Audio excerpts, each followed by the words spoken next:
and dying in your beds many years from now, would you be willing to trade all the days from this day to that for one chance, just one chance, to come back here and tell our enemies that they may take our lives, but they'll never take our freedom?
Welcome to Anti-Tyranny News Radio here on UCY.TV. Thank you for joining me this evening.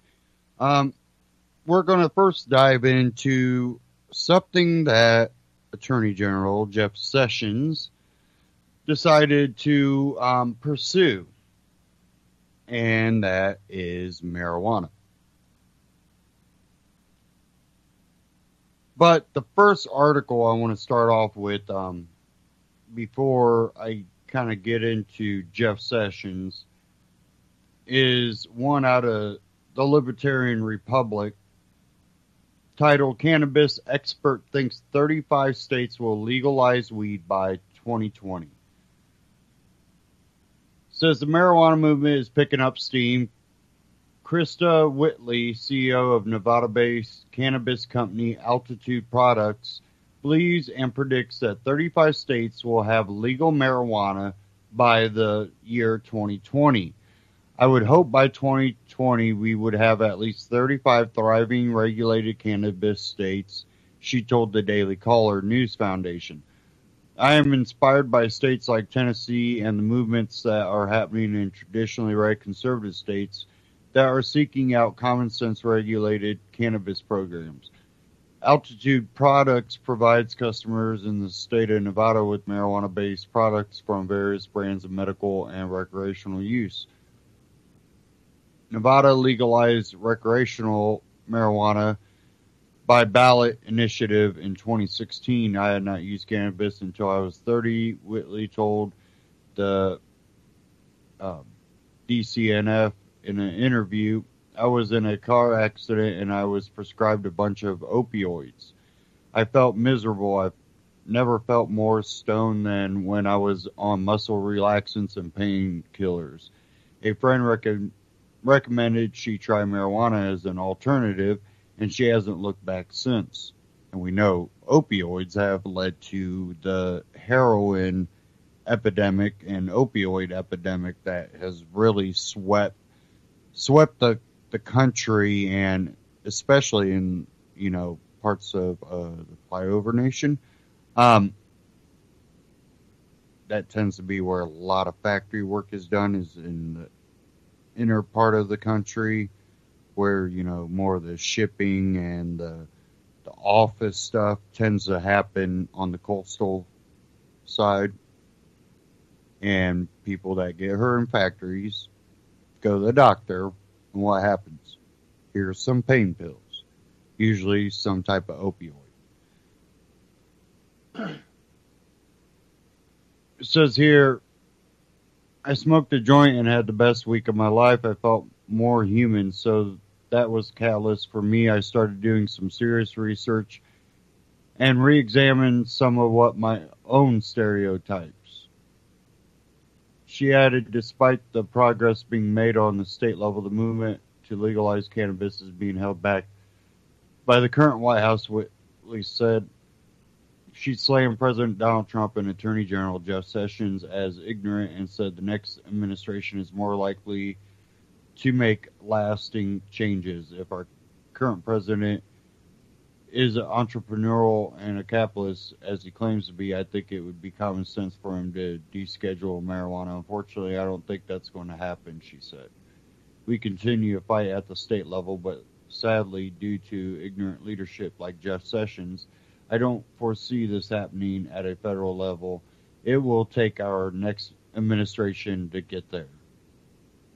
And I hope that's not true. You can read the rest of that at the Libertarian Republic.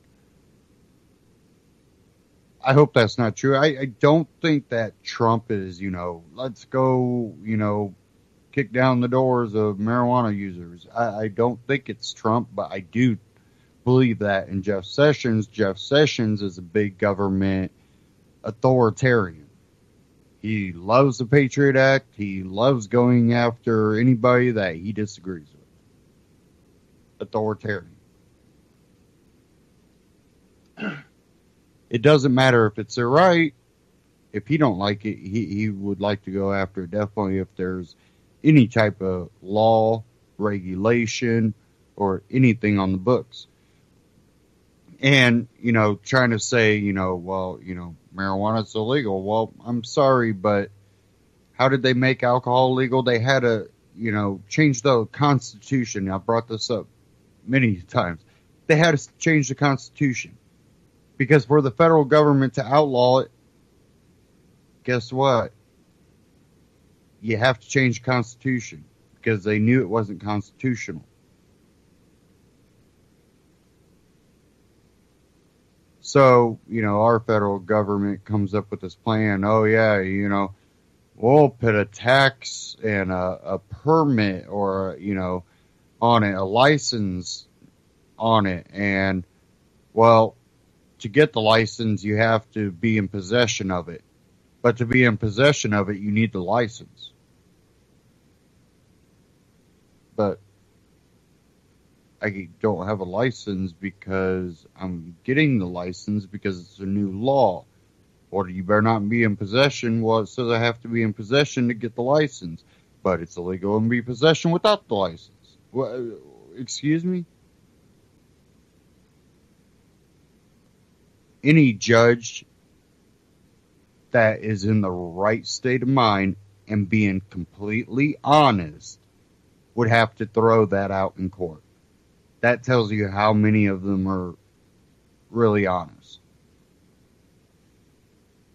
They would have to go, well, you know what? The regulation is not even constitutional. I can't accept it.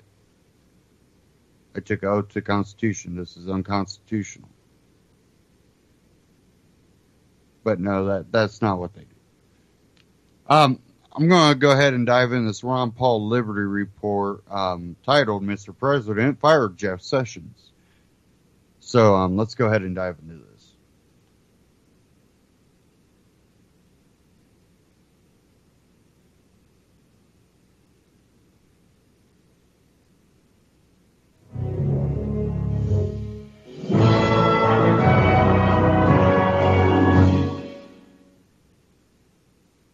Hello, everybody, and thank you for tuning in to the Liberty Report.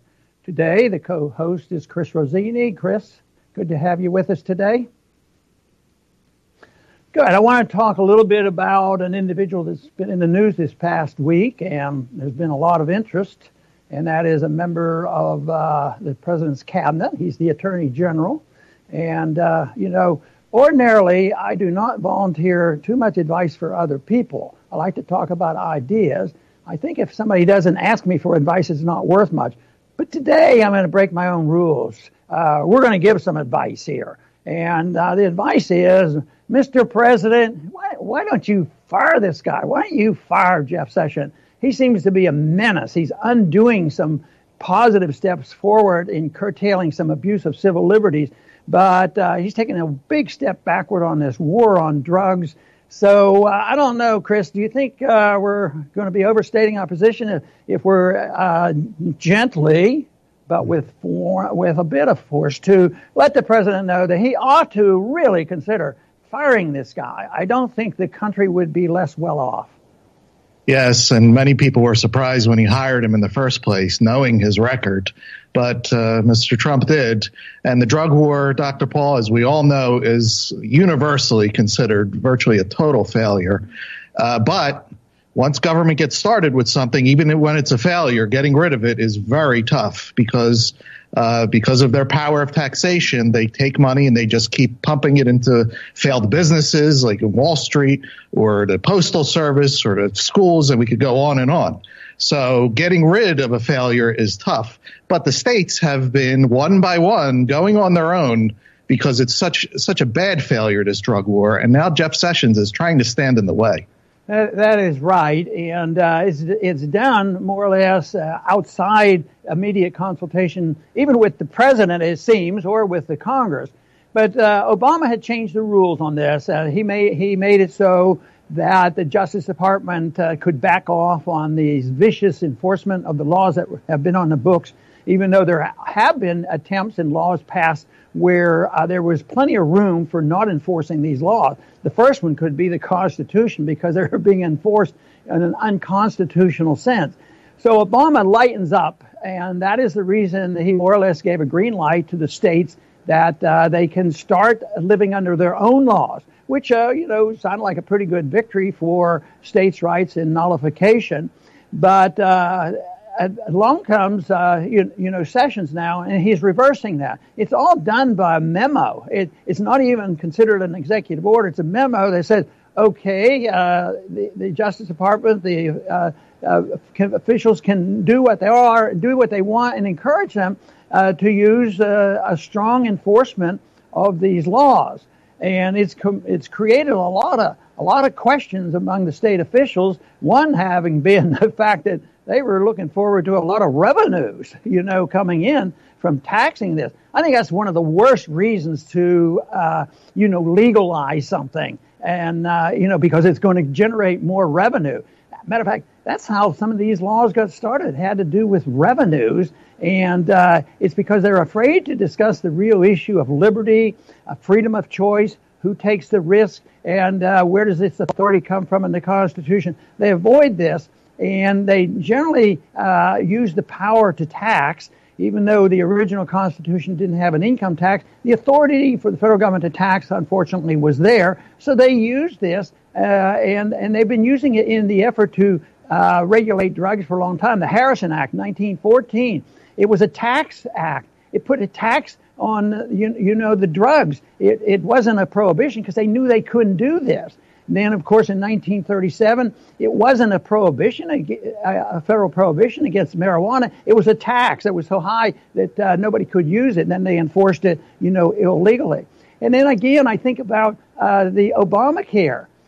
They knew they couldn't do certain things, but they had the power to tax. So the Supreme Court stretches this and said, oh, it's a tax, then it's okay to destroy private practice, and they go on and on. But here and now, once again, they're talking about taxes.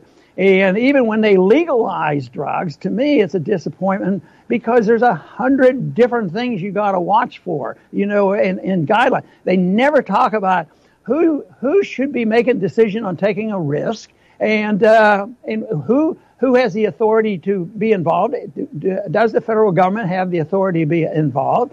No, they just say that people might not act responsibly, therefore they have to have the government come in. I think it's interesting to find out that marijuana, matter of fact, they claim that they knew about marijuana 5,000 years ago.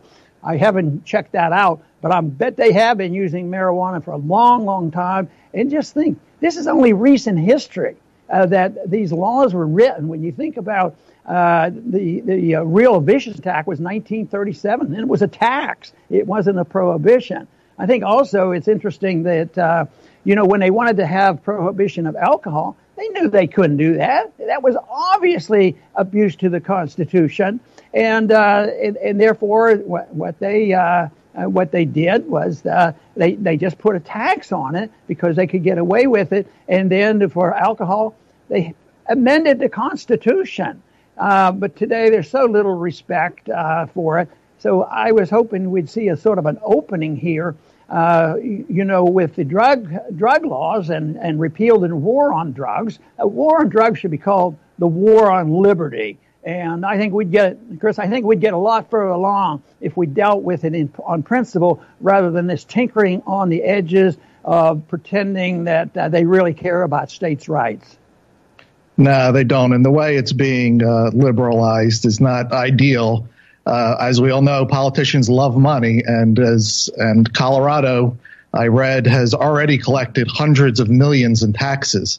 So this is a financial incentive, and kind of like a carrot, like, oh, look at all the money you could make in order to move towards liberty. At least if government's confiscating money, it's better than them killing people and throwing people into cages for smoking a plant, and all the bad drugs that are out there, making people go to drug dealers. All of it is nonsense. So we could go after the taxes later, as long as we get a little bit of liberty to, choose what you could do with your own body and your own self, because you do own yourself and not some bureaucrat from Washington.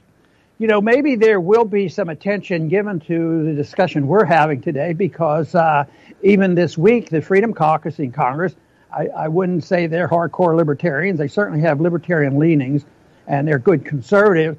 But they think that Sessions is not a good attorney general, and they were suggesting to the president that maybe he ought to resign. They didn't ask him to get fired, but it's interesting what their beef is, which is a correct one, because in a way, here we have Sessions out there doing a lot of things he shouldn't be doing, enforcing these very, very vicious anti-smoking and drug laws. At the same time, he's saying that we should do this at all. So I think it's very interesting that the Freedom Caucus is doing this, but they're complaining that he hasn't done enough to look into Hillary affairs. And I think that's legitimate. All this scandal going on, and the truth is I don't know all the details, but for some reason I strongly suspect that there's a great deal of bias in this investigation. And I'm not a great defender of Trump, but I think he's getting ripped off on some of these accusations. And a true investigation should be done. If you had an attorney general that was concerned, maybe he should. And I think the Freedom Caucus has a point that maybe Sessions should be doing more of that and a lot less of this drug enforcement laws. Yeah, absolutely. And we looked at his voting record, and almost across the board, he's just real bad. Voted on extending the Patriot Act's roving wiretaps, voted no on requiring a FISA court warrant to monitor U.S. phone calls to foreign phone calls. So, I mean, when it comes to our privacy, our liberty, Jeff Sessions is not a fan whatsoever, which is why many people are like, why is Trump hiring Sessions in the first place? So it is good to see with the House Freedom Caucus, and the more pressure applied, the better, in our opinion. Indirectly, I think what Sessions is doing is increasing the odds of more racism in this country. What are you talking about? He's not a racist, this sort of thing.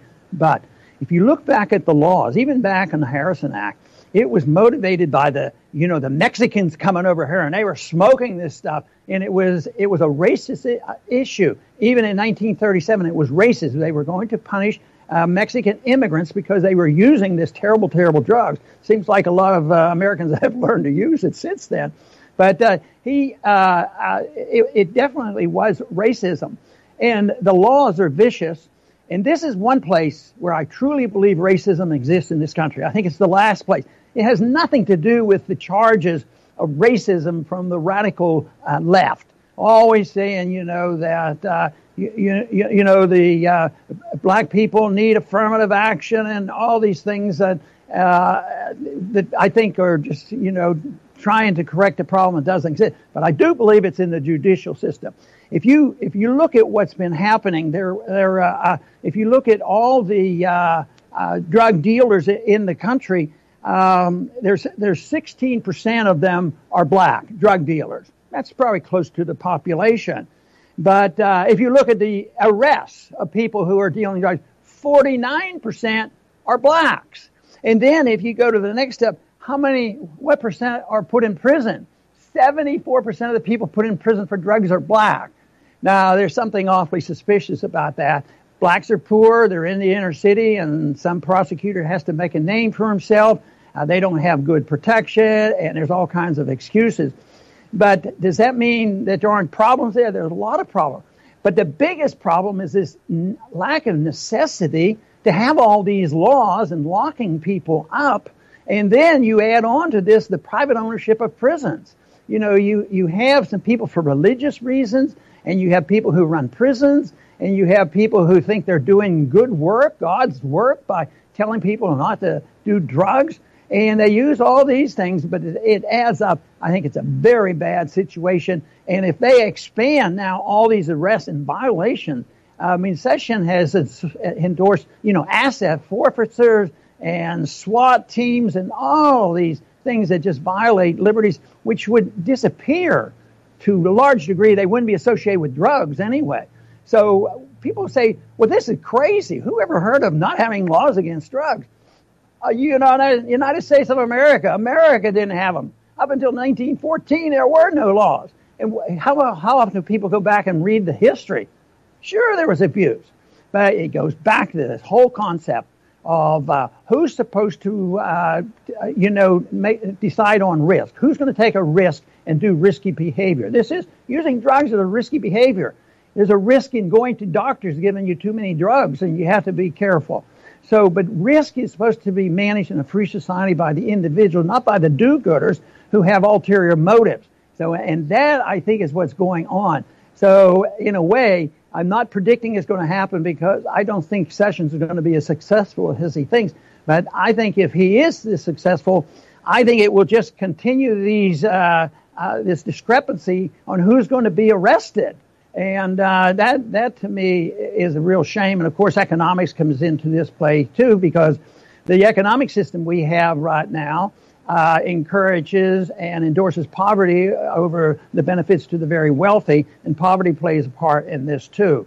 But I think there's a lot of good reasons why we should give up on this war on drugs. And I think the most important justification for getting rid of it is a liberty society, people who believe in liberty.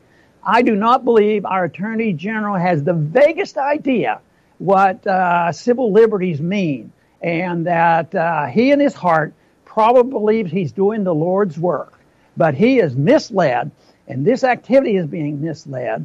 And the president appointed him, and he knew what his voting record was like.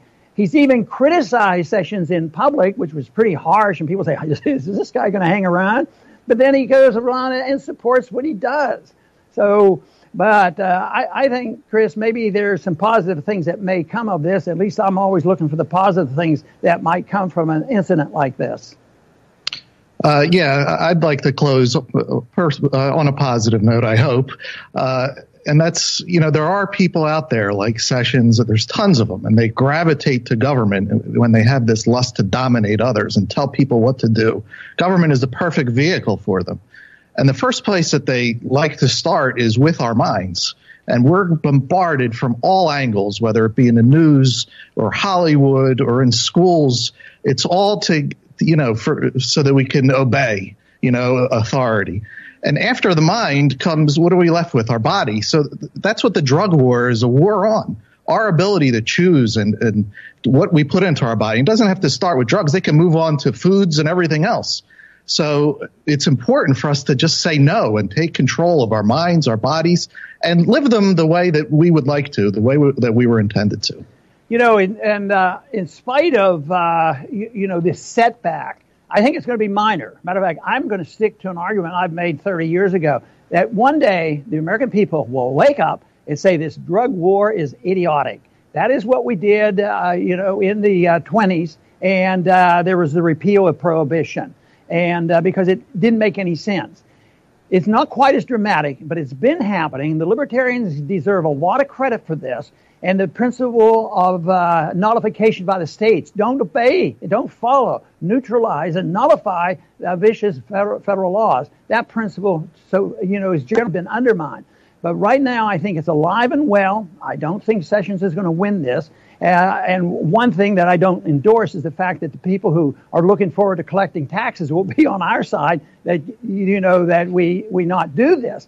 But I'll tell you what, I think there's a lot of people who understand the damage done. And one other fact I didn't mention a minute ago is that the people who take the drugs, suffer the consequences, and the law enforcement is so discriminatory.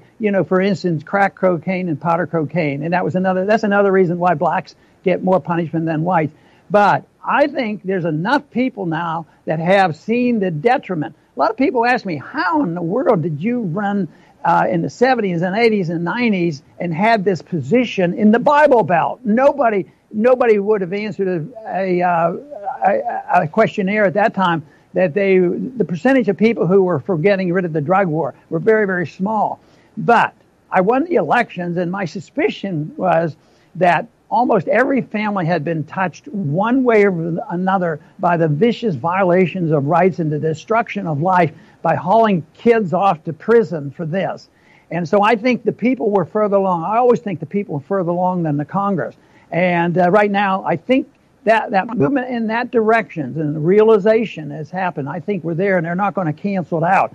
I just want to urge, let's not make the argument the right to smoke a joint. That is not my point. But it's maybe the right to do it. But it's a liberty issue, the right to make your own decisions. And it's not a narrow issue of just a permission to use this particular drug.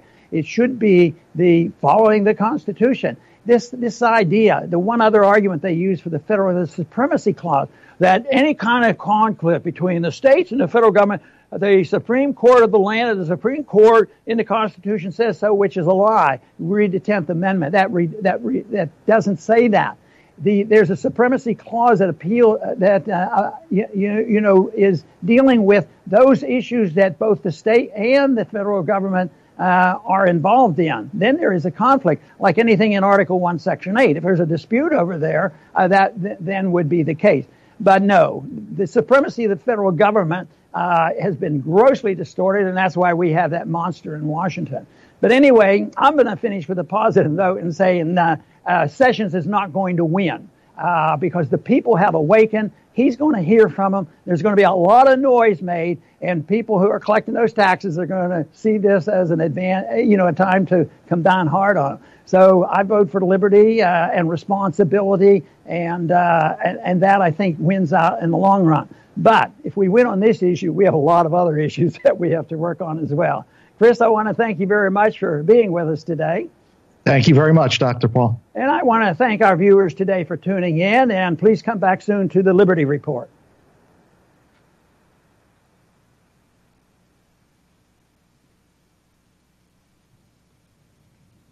Ron Paul Liberty Report, RonPaulLibertyReport.com, and Ron Paul Liberty Report on YouTube. Check them out. Subscribe.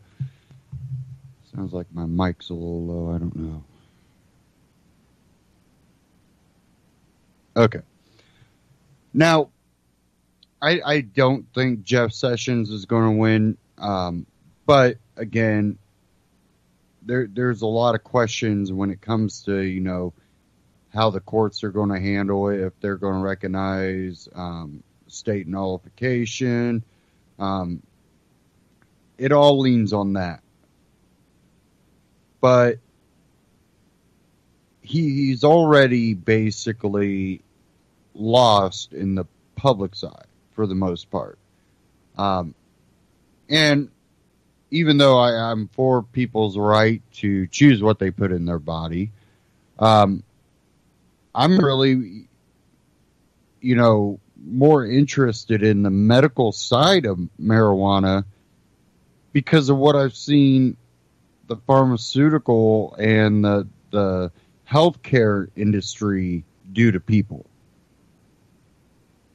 I've seen a lot of harm that has come out of it. And I'm not seeing that coming out of the medical marijuana. I'm not talking even about recreational. I'm talking about legitimate medical problems that you see medical marijuana used for? Epilepsy.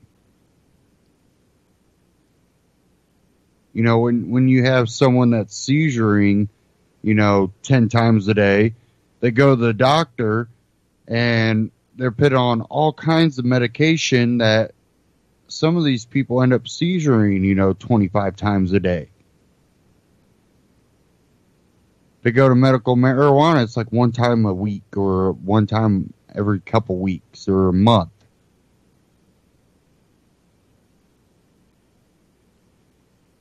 There's a problem there.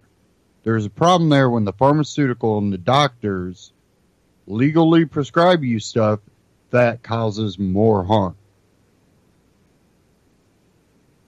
Not saying medical marijuana is going to be there's people out there that claim it works for everything.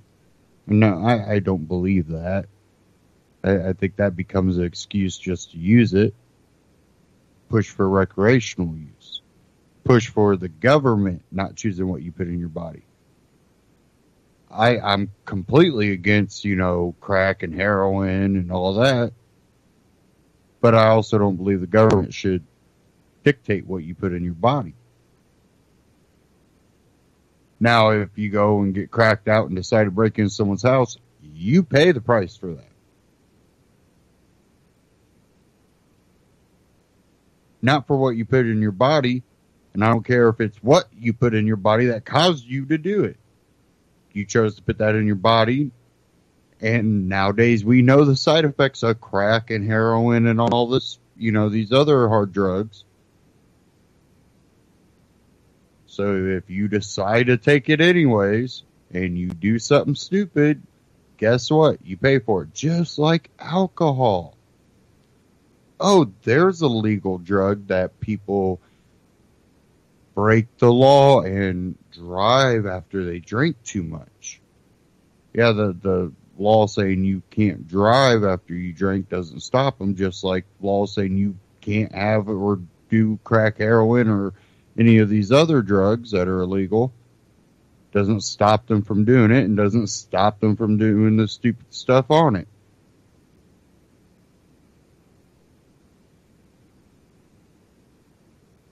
Spend a hell of a lot of taxpayer money chasing all these hopes and dreams of stopping everything. And it's only made it worse. And it's only made real criminals, real, psychopaths, extremely wealthy. Maybe not in this country, but other countries.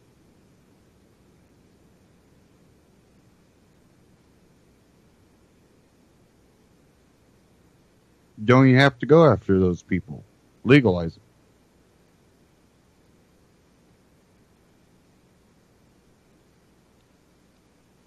I do have an article here from Reason.com. As Sessions moves against state legal weed, Vermont lawmakers approve marijuana bill. And this kind of goes along with that last one I covered right before the Ron Paul Liberty Report.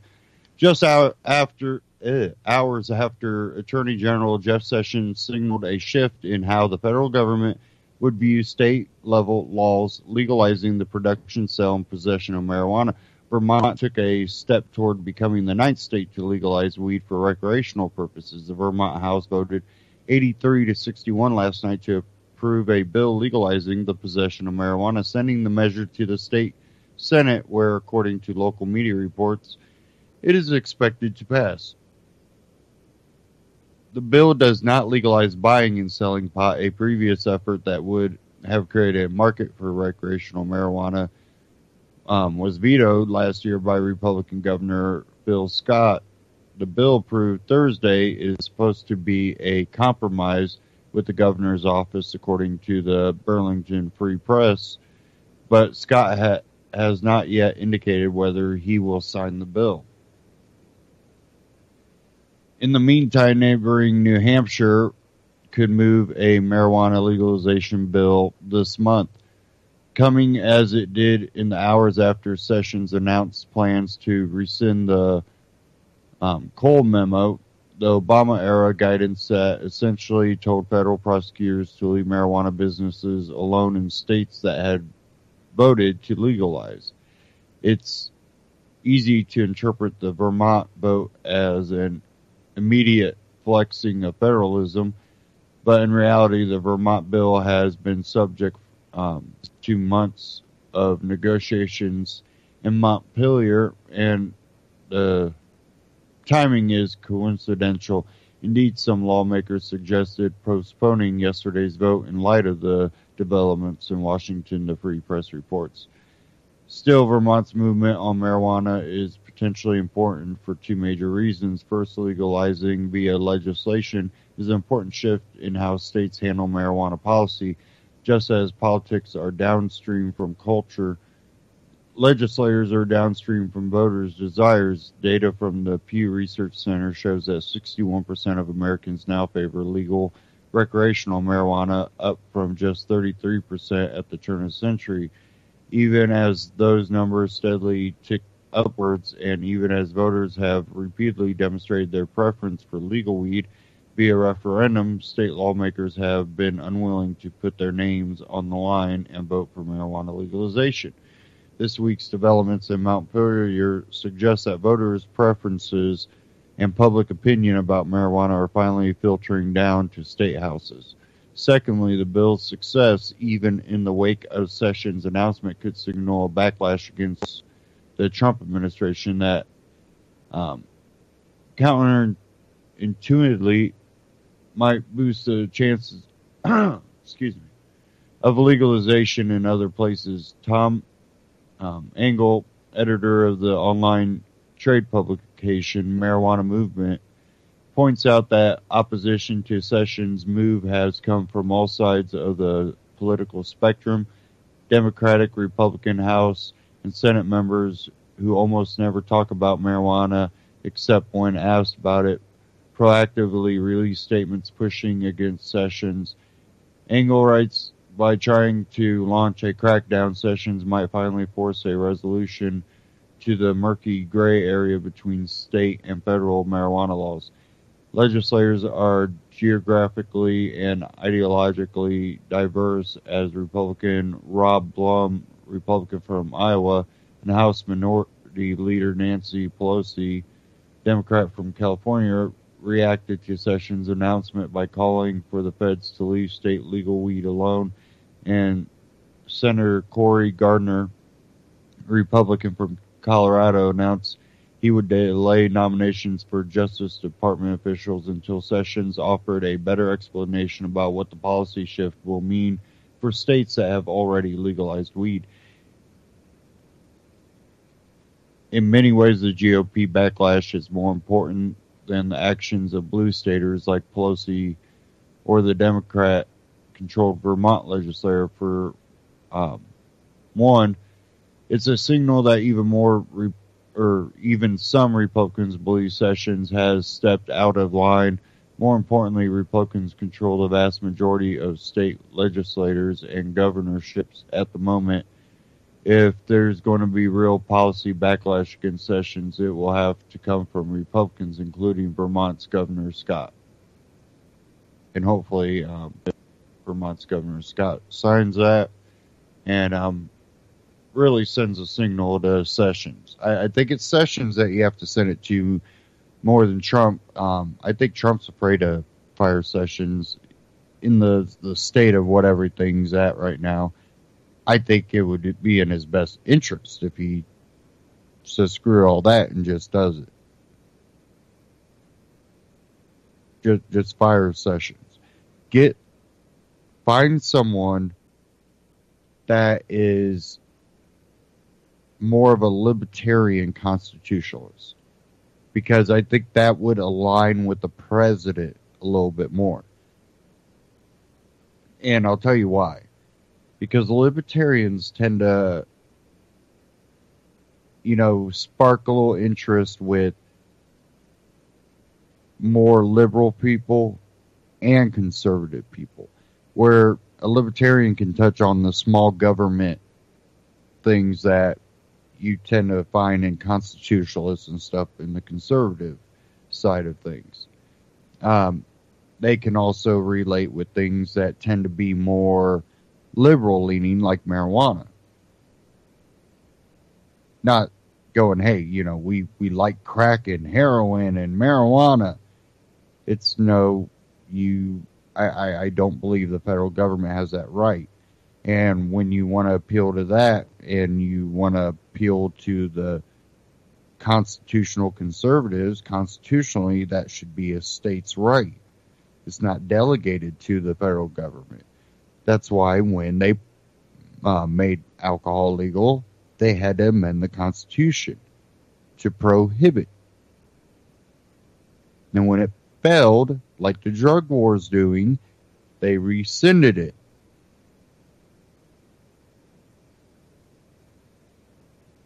Look at facts. Appeal to both sides. I think there's a little bit of libertarian in Trump, not a lot. Believe me, not a lot. Because he still has that, now I'm president. Now I need to have the say in what goes on. That's more authoritarian.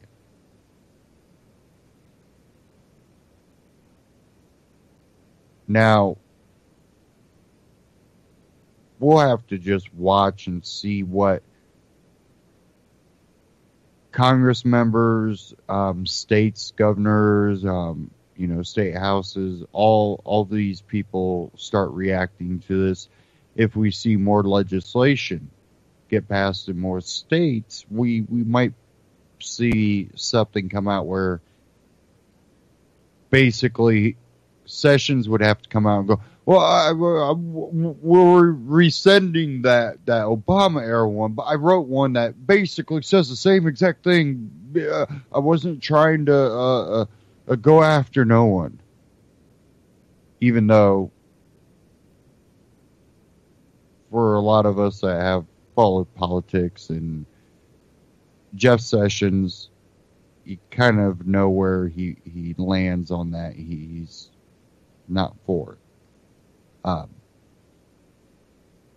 But to save face, what will come out of this, it really depends on, I think, the article was right there at Reason, the pushback from Republicans.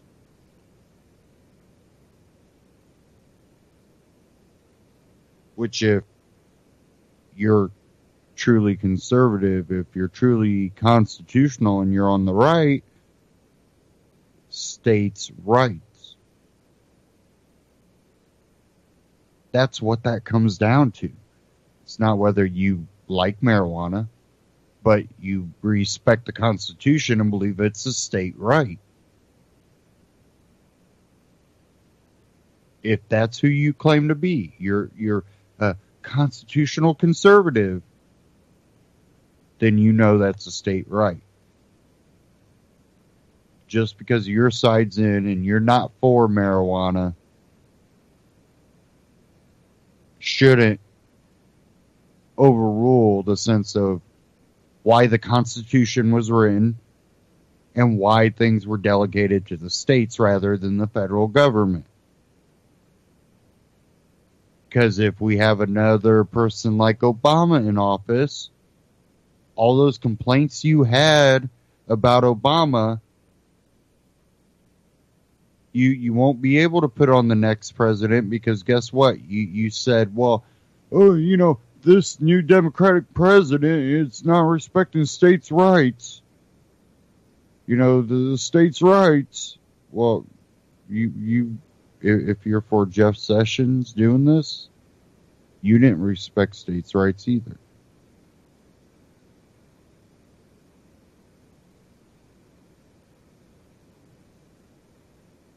And that tends to be how, libertarians fall in the middle somewhere, is because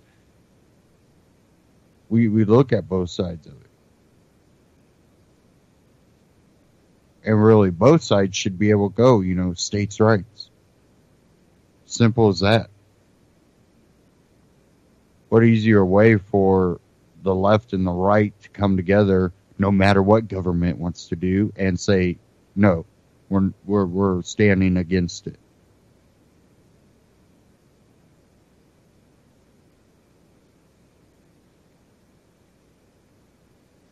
And even if, you're a constitutionalist and you voted for Trump and you're a Trump supporter, the best Trump supporter is the one that's going to hold his feet to the fire.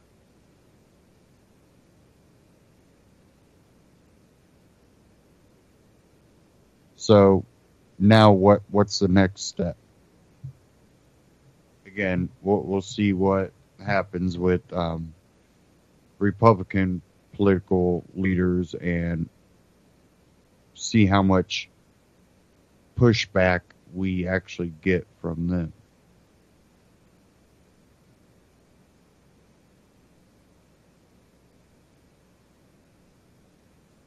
Okay, we're going to move on here.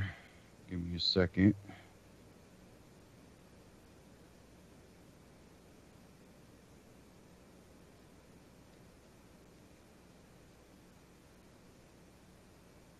If this is working right. Make sure I'm still connected to you guys too.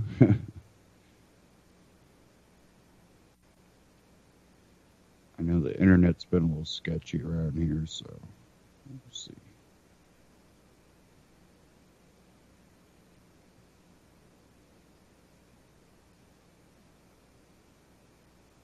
Okay. Now I'm not going to play the whole clip, but I'm going to play most of the clip. But this is Stefan Molyneux and Roger Stone. Now, I'm not a big fan of Roger Stone. I don't trust him, but I don't know him either. But I do know that he has put out a lot of information, since Trump has been elected, even though he hasn't been, a part of the cabinet or nothing. He's been pretty accurate on things. Not, 100%, but he's been pretty accurate. Well, this is something I believe that's been going on.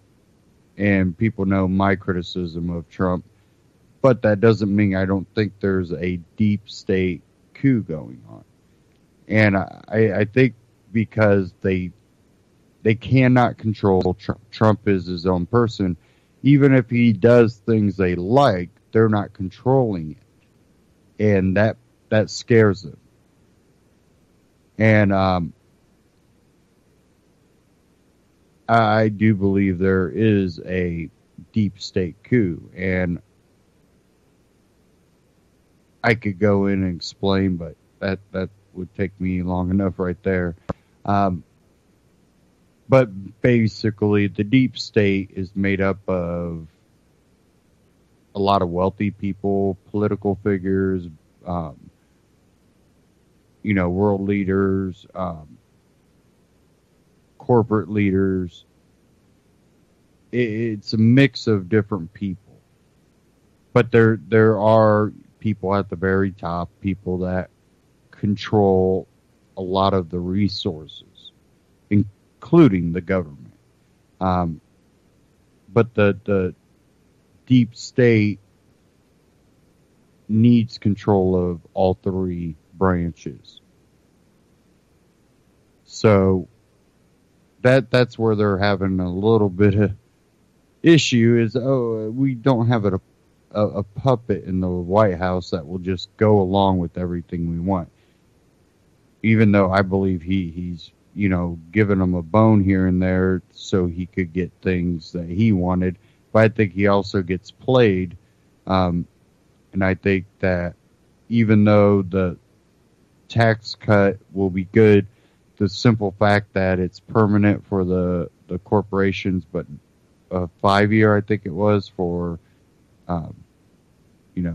the everyday individual, kind of, that says that they put that in there, but put a limit on it so that they can revisit that. And 5 years, 4 years of presidency, 5 years. I'm almost wondering if they're going to do everything possible, make sure he doesn't get elected. It might not even be to overthrow him while he's president. It's to make sure he don't get a second term. I think that's what that comes down to. But we'll see. If they can't, crash the economy, which that could be what the bubble's about right now. But we'll get into this clip here and we'll cover that. Roger Stone, happy New Year to you and to Roger. He is a well-known political operative and pundit, a veteran of 9 national presidential campaigns. He has served as a senior campaign aide to 3 Republican presidents. He is the author of the New York Times bestseller, The Man Who Killed Kennedy, the case against LBJ, as well as the Clintons' War on Women and Jeb and the Bush crime family, the inside story of an American dynasty, and the making of the president 2016, how Donald Trump orchestrated a revolution. You can find Roger's excellent work. We'll put links to the books below, rogerstone.com, stonecoldtruth.com, and stonezone.com. Roger, thanks so much for taking the time. I hope your hangover is better. I am delighted to be with you, Stefan. And again, I know that you had tried to reach out to me back when I testified for the House Intelligence Committee, and we were unable to make connections. So I am delighted to be with you now. 2018 may be the fall of a large number of delusions. First among them, it seems vaguely possible that the saner elements of the left might begin to see through the giant civilization-rending mirage of the Russia collusion story. Where do you think things are in that narrative at the moment, and where do you think it's going to go? Well, Donald Trump has once again confounded his critics. I think it's important to review the facts that after his election, the political establishment, the two-party elites in the duopoly who were in complete and utter shock over his victory, first demanded a recount. That failed. Then they tried to monkey with the Electoral College to undo his election. That failed. And then they invented the entire Russian collusion narrative, which is largely a myth, or at least I would say half right. In other words, there was a major party candidate in bed with the Russians. There was a major party candidate for president whose minions were making literally millions of dollars out of their associations with some of the oligarchs around Vladimir Putin. Unfortunately, that candidate was not Donald Trump. So this narrative, which has been repeated ad nauseum in the national mainstream media and by the Democrats on Capitol Hill, specifically in the House and Senate Intelligence and Judiciary Committees, is exactly that. It's a scandal without evidence. It's a charge without any proof or any facts. And then when they have stumbled on a fact, for example, Donald Trump Jr. having a meeting with a Russian woman lawyer, well, now they try to make that meeting something it was not. Such a meeting would not be illegal or improper in any way. Nothing came of the meeting. The woman lawyer had no material to provide regarding the activities of Hillary Clinton. But what is curious to me, Stefan, is the fact that the woman lawyer was in the country illegally, that she had no visa to be here. So the Obama administration let this woman into the country for some reason.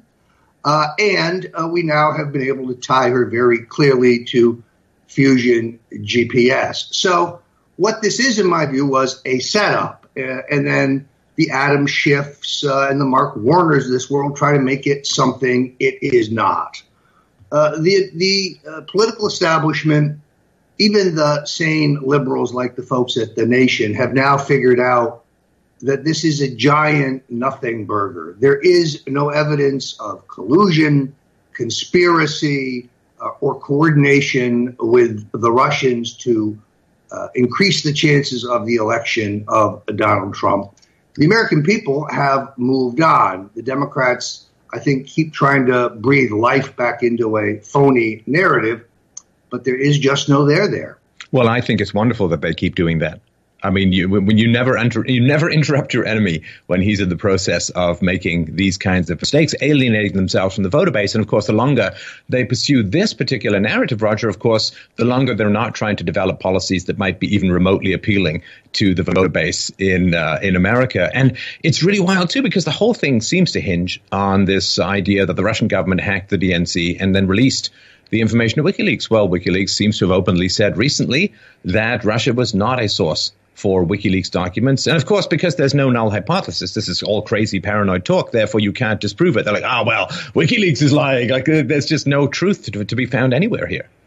Well, but unfortunately for some of us, it has a reality. Recognize that Donald Trump and I are being sued in the U.S. District Court in Washington, D.C. The allegation very specifically is Stone and the Trump campaign worked together with the Russians to hack the DNC and give the material to WikiLeaks. That is a lie, and that is a charge for which there is no evidence or proof whatsoever. Next thing you know, the entire front line of the Obama NSA, John Brennan, James Clapper, Admiral Rogers, the entire shaved head brigade, as I like to call them, they filed a brief in my lawsuit recycling their same garbage. The Russians interfered in our elections. The Russians burrowed into our system. They also continue to offer no proof or no evidence. Stefan, so far this lawsuit has cost me and my family just under $480,000, and that's just to make the motions to dismiss it as frivolous. The group bringing the lawsuit, Project for Democracy, is an Obama-blessed front group. They're using the lawsuit for fundraising purposes, but here is the point. Last week, Donald Trump's lawyers went into the court in this lawsuit and declared that Julian Assange was a journalist and that his publication of materials that may be classified and may be purloined is not illegal. It is what the Washington Post and the New York Times do. They cited the Pentagon Papers case, the New York Times versus the U.S. government, to make it abundantly clear. Now, the Trump administration seems here to be speaking with two voices.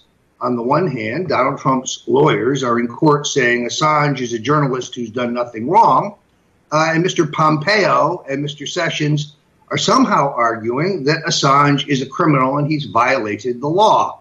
I'm sorry, I don't see what law he has violated. He's not a Russian asset. WikiLeaks is not a Russian front. That is a fake news promulgated by the U.S. intelligence services and their allies in the mainstream media. They want it to be true. That does not make it true. Do you think, and I'm sorry to hear about these legal bills, that is an astonishing amount of money, and my sympathy goes out to you. Do you have any fundraising going on regarding that? Some friends of mine have set up a legal defense fund. You can go to stonedefensefund.com. StoneDefenseFund.com. We are slowly raising money. I think perhaps people believe because I dress nattily that I am an extremely wealthy man. I am not. I was prepared to pay all the legal expenses for the House Intelligence Committee investigation, for the Senate Intelligence Committee investigation, for the House and Senate Judiciary Committee investigations. That has run several $100,000 as well. But this new frivolous harassment lawsuit is an attempt to bankrupt me and to silence me, and I think to sidetrack me in the coming fight in which I still believe the deep state will attempt to remove this president. Right. Well, it does seem like there's some, I've referred to it as a kind of soft coup, which is that it's hard to get good people to work for you if they know that stepping into the administration is going to expose them to hundreds of thousands of dollars potentially of legal bills and attempting to defend themselves against endless investigations. It's a way of crippling the administration. It's a way of driving people out of the administration and making it harder to get good people into the administration. It's highly, it is a huge amount of interference in the fundamental running of the presidency at the moment. Well, it's lawfare is what we call it. They are essentially weaponizing the judiciary to try to achieve what they could not achieve at the ballot box. Let's talk about the Mueller investigation and where I believe this is going. First of all, I don't think the president could have had a better month than December. He passed a record a tax cut. The stock market's hitting all-time highs, unemployment at all-time lows, a boom in the housing market, real serious progress in terms of making America great again. Robert Mueller could not have had a worse December. The people who work for him and the people at the Obama Justice Department are so arrogant, so certain that Hillary Clinton would be elected, and therefore their internal official emails would never be said or read, exposed their partisanship, exposed their bias, exposed their lack of objectivity, and exposed their motives in a stunning set of emails, texts, and other documents. The Mueller effort is stripped bare. It's a partisan hit squad, and even they have found no evidence of collusion with the Russians. Paul Manafort gets indicted, but he gets indicted for business activities that have no relationship to Donald Trump. He shall have his day in court. I believe that General Flynn's indictment is bogus. First, they illegally surveil Flynn to listen to everything he's doing. Then they set up a series of questions hoping to trip him. Then they send in an FBI agent in an early morning raid where Flynn has no attorney, and they charge him not with perjury, but with lying to an FBI agent. This looks like a setup to me. Now, we know that General Flynn, who I believe is a great American, said that a senior member of the Trump transition team instructed him to reach out to the Russian ambassador for purposes of setting up a meeting. Again, a perfectly legal and proper activity for General Flynn, part of his job description. This is at a time when Donald Trump had already been elected and was president-elect. Oh, but it was sorry, just for those who don't know, it was originally reported as having occurred before the election. And then, of course, these big corrections had to come out, which is kind of it's a big difference if you're dead or alive. If they bury you, you'd think they'd like to get those facts right. Exactly. So in this case, they have indicted Flynn on a process crime. And Flynn has said that a senior member of the transition ordered him to do that. Let us suppose, most likely, that that is the president's son-in-law, Jared Kushner. Now, Kushner has had many hours of FBI interrogation. Did they lead him into a misleading statement about this directive to Flynn, and therefore is he next to be indicted? I believe that may be the case. Mueller is desperate to regain the upper hand. He has lost it. Between the revelations about Peter Strzok and the other corrupt aspects of his investigation, his public credibility is slipping badly. I think he intends to indict Kushner, perhaps in a bid to get the president to fire him. All of this, Trump is going to fire Mueller, is not being generated by Republicans or people close to the president. It's being generated by Democrats. It's called the Briar Patch strategy. It is what they want the president to do. Fire Mueller, who, by the way, certainly deserves to be fired, and there are certainly legitimate grounds on which to fire him. But firing Mueller would create the media firestorm they want to get back to their ridiculous narrative that Trump has removed Comey, now removing Mueller to cover up his own wrongdoing. That is, of course, false. I wrote a very long piece for the Daily Caller and for InfoWars last week, making the case that what the president should do is as follows.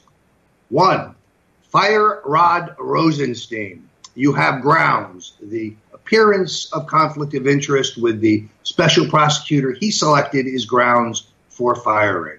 Now, order Jeff Sessions, which is the president's full authority and right to do. The Justice Department is an extension of the executive branch. Order Jeff Sessions to appoint a special counsel in the matter of Uranium One.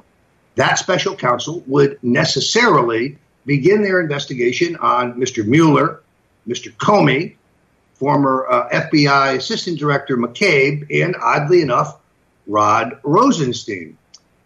If Sessions should demur, he would surely have to resign. Rosenstein having been removed first, the decision over a special prosecutor would not go to him. He would be conflicted anyway, since such a special prosecutor would have to look into the activities of Mr. Rosenstein. The decision would then go to the Solicitor General who I believe would carry out the president's order. Let me bottom line this. The appointment of a special counsel in Uranium One would completely and totally checkmate Robert Mueller and his witch hunt. Right. I tell you though, Roger, I mean, I try not to be overly cynical about this stuff, but there's a part of me that's like, oh, another special investigator. Oh, that's going to go someplace because there's going to be a slow walk. I mean, they're refusing to hand over documents to Congress. I mean, do you feel that this could really get somewhere? It feels like everything's just become so sclerotic and paralyzed. It's like this Medusa stare of injustice is turning the wheels of the courts to stone. Well, the problem we have, though, is we are operating without benefit of a special counsel law. The law that governed these appointments has expired. Originally, a special counsel appointed to look into and prosecute a specific crime had to have the written permission of the Attorney General to expand the scope of his investigation, had oversight from a 3 federal judge panel. Because no such law is in place, Mueller is completely unchecked. He can dig into Donald Trump's real estate developments 20 years ago. He can look at Paul Manafort's businesses 20 years ago. There are no limits on where he can go and what he can do.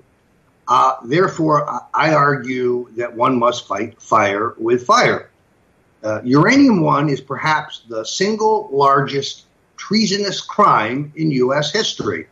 It's ironic because the very people accusing Donald Trump of being in bed with Russian special interests were, in fact, in bed with Russian special interests. It is they who are guilty of treason, and they line their pockets while doing so. So my question to you, Stefan, would be this. Who do we want as that special prosecutor?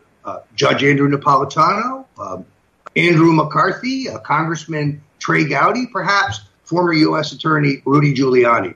I think they could all do a superb job. Oh, I would go with McCarthy, although I love Judge Napolitano simply because it would be fun to watch the left scream about McCarthyism once more. I didn't get enough of it the last time. Now, do you think that this Russia collusion thing might have been what the FBI agents were referring to in their text when they talked about this mysterious insurance policy regarding the potential? Because it's got to be really frustrating for the left in that they did some work to actively promote Donald Trump because they thought he would be the easiest candidate to beat, and it kind of blew up in their faces.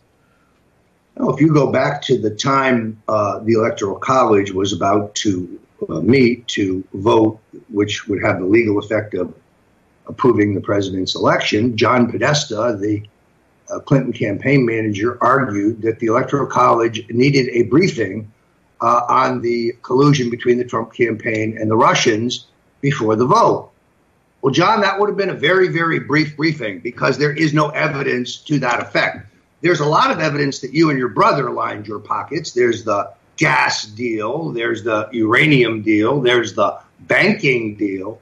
So, yeah, there were political operatives involved in the presidential campaign making millions off of Putin, but they weren't Republicans. It's kind of a weird thing, too, just by the by. I think this has struck just about everyone who looks at this. When you look at people who make $200,000 a year, $300,000 a year, maybe $4,000, then they get into government and there's this giant supernova of assets. Like they suddenly start going into the millions. And this seems to be quite a common thing. And it has me sort of wondering, and this is partly why I was interested in Trump, was that who the hell is not compromised? Maybe none of this stuff like Uma Abedin's the revelation that she sent logins to her Yahoo account before that Yahoo account, along with hundreds of millions of others, was hacked by foreign governments, I think is the latest understanding. Maybe everybody's neck deep in gasoline outside of maybe Trump, and nobody wants to light the fire. Well, there's something to what you say. In the sense of the emails from Huma Abedin, my sources in the New York Police Department, and remember, that's where the story begins. It is the New York Police Department who are investigating Anthony Weiner for potentially texts to underage girls, and it is in the course of that investigation that they become aware of this large trove of emails, which Huma has forwarded from her State Department server to a personal server that she shares with her husband. My sources tell me that what was released by the State Department last week was a tiny fraction of the material that is there. It is largely just those documents that pertain to State Department business. They include classified documents. Therefore, they are a graphic demonstration of violation of the law by Huma Abedin.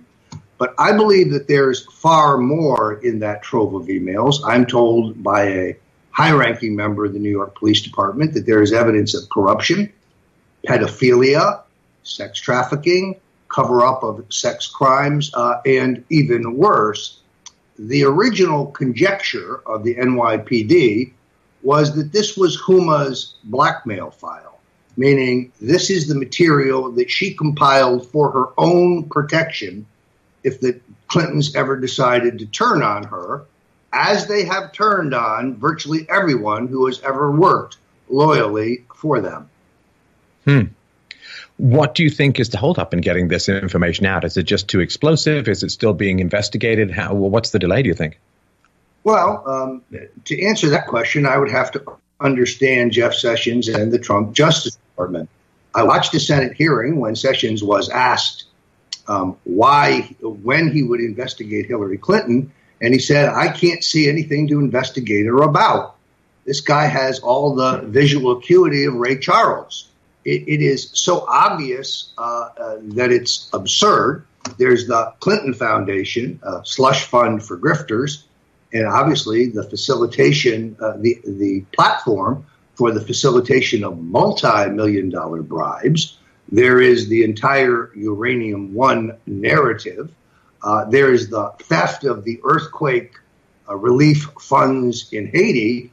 I could go on for hours in terms of the various Clinton crimes that should be investigated by this attorney general. And he still, although he occasionally makes a feint in the right direction, or we hear that FBI agents question people about something regarding the Clintons, that's not an investigation, nor is it an indictment.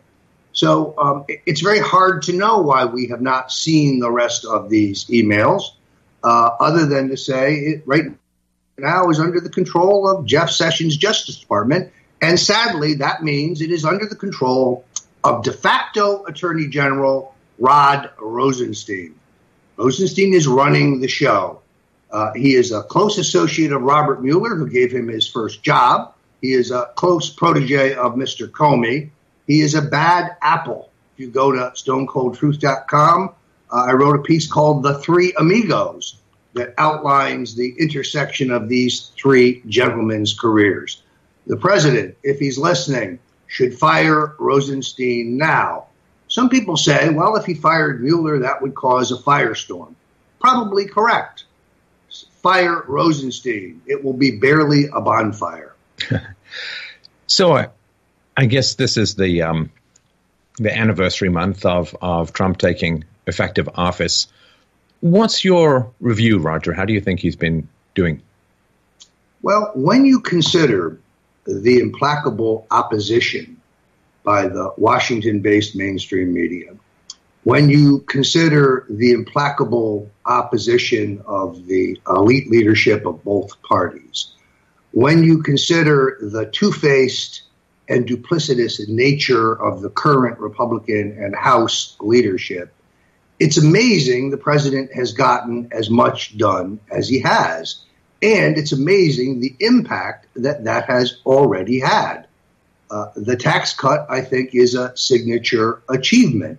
The travel ban is a signature achievement. Just enforcing our current immigration laws on our southern border is an achievement. The appointment of a conservative Supreme Court justice who is most distinguished is an achievement. What are the results of these actions? And I should also mention the wholesale cutting of regulation at all levels. A boom stock market, unemployment at historic low levels, a boom in the housing market, a new realistic foreign policy as it regards Islamic terrorism. The president goes to Mar-a-Lago over the Thanksgiving holidays. he posts on his Twitter feed a stunning video of Islamic terrorists killing a handicapped Dutchman, and the mainstream media goes crazy as if there's something wrong with that. Sorry, folks, new sheriff in town. This administration calls out and opposes Islamic terrorism. It doesn't pretend it doesn't exist, like the previous administration. So, to answer your question, Stefan, I think the president has made extraordinary strides, particularly in consideration of the across-the-board opposition that he has faced. Well, it's funny, too, because the numbers came out recently. I think it was a 43% approval rating. And this was, of course, compared to Obama, which at this time in his administration had a 43% approval rating. And to me, this is like the difference between two people coming across the same finish line in a running race, one of whom's carrying an anvil and the other of whom is on a horse, because there was so much support to keep Obama's numbers buoyed and so much suppression to keep Donald Trump's numbers down that the fact they ended up equivalent means to me, objectively, that Trump is far more popular in America than Obama ever was. Well, that's conceivably true. Look, all polls, unless you're conducting the poll yourself, have to be taken with a certain grain of salt. There's a lot of variables here. There's the methodology. There's the sample size and whether it has been drawn properly to show an actual scientific balance. There is the order of the questions. There is the wording of the questions. So this explains to a great degree why virtually every poll, with a few exceptions, showed that Hillary Clinton would handily defeat Donald Trump. Didn't happen. And therefore, I look at these polls on presidential popularity as fleeting and perhaps not all that credible. The president is in a highly charged, extremely partisan atmosphere. You'll notice he got no honeymoon, which has been tradition for American presidents. Therefore, I agree with you. I suspect he's doing better than the current polls might suggest. And I also think that he retains a governing majority, that his coalition is completely intact. And I think that is one of the keys, both to the 2018 election and beyond. My big concern, Roger, is the DACA question about what's going to happen to the hundreds of thousands of illegals, I guess, brought in as children. There does seem to be some indication from the administration that in return for the wall and improved border security, that amnesty may occur, a path to citizenship may occur, which statistically is going to be disaster in the long run for the Republican Party, turning it all, basically all of America, into what California has become. What are your thoughts on how this may play out? Because it seems to be fairly imminent. Well, under no circumstances should the president give the Democrats what they want on DACA unilaterally. The wall is vitally important, though, because, pardon me, the wall is an issue well beyond the question of illegal immigration and the security of our borders. It's now become a symbol. And the president is a deal maker. He's a pragmatist. He's not an ideologue. I also think, unfortunately, in the DACA question, the public relations aspects of being opposed to children are potentially disastrous. Here's why I think this may work out. When people become citizens, when they get a piece of the American dream, when they see the ladder that leads to the top, we should not assume that they will spend their life voting for Democrats. We should not assume that they are going to be habitual criminals. I suspect there are many people in this category who are good, decent people who want a piece of the American dream, who aspire for the freedom and opportunity that is America. So let's see where the president goes on this, but no unilateral deal under any circumstances. Well, yeah, the challenge is, according to the Center for Immigration Research, we've got 3/4 of the DACA, I guess, quote, kids. They're mostly adults now, but 3/4 of them are illiterate or close to illiterate in English. Fewer than half of them have completed high school. This is not a group that you would normally choose to gain the crown jewel of American citizenship. But we'll have to see how that goes. Of course, if there is an improved economy, this is one of the funny things about success when you border a third world country, is that if you have an improved economy, that actually draws people across the border. And therefore, an improved economy, lower unemployment, can serve to increase or aggravate the problems of illegal border crossings. So if you're going to have a very strong economy, I think the wall becomes very necessary. I concur. Let's turn to something that you have had conversations with the president about regarding the JFK documents, that he, I guess, had the power to keep them sealed for another 25 years. But you talked to him about that. And what did you say? And why was your case so strong? Well, in 1992, the Congress passed a law which set a timetable for release of all of the confidential documents that pertain to John F. Kennedy's assassination. And in the previous dumps back in the 80s and 90s, we learned an extraordinary number of interesting things. We learned, for example, that President George H.W. Bush had prevaricated about his presence that day. He lied about where he was, misled people for 30 years. We also learned in that first dump that the Russian KGB conducted their own investigation into the Kennedy assassination, and they concluded that Lyndon Baines Johnson had been the ringleader of that effort. We also learned that Jacqueline Kennedy had appealed to French intelligence. They conducted their own investigations, and they also pinpointed Lyndon Johnson as the perp. So this was the last and final tranche of documents. In July of last year, the National Archives put out a small group of those documents, very, very, very heavily redacted. So heavily redacted, that means blacked out, and so much material held back, that, Stefan, they were useless. You could conclude nothing from them. I believe that that was a test to see what they could get away with. Days before the October 26th deadline mandated by the law, in which the president would have to do nothing and the material would be released, but the president had the affirmative authority to delay release for another 25 years, I spoke to the president on this issue. I made a case for transparency and full disclosure. I sought to knock down what I knew would be the argument of the CIA, that their sources and methods would be revealed. Sorry, boys, you don't have any sources still on the payroll 55 years later. But if you do, why don't you name them for us? They cannot do so. So, therefore, the president ordered the material released. There was a separate tranche of the material that the intelligence agencies argued with him should never be released. He said, no, that's not a good idea. Let's delay it 6 months till I have time to look at it. See, that's how they operate. Oh, Mr. President, the deadline's today. You don't have time to read this. Why don't we just classify it forever? And the president didn't bite. Here's the moral of this story.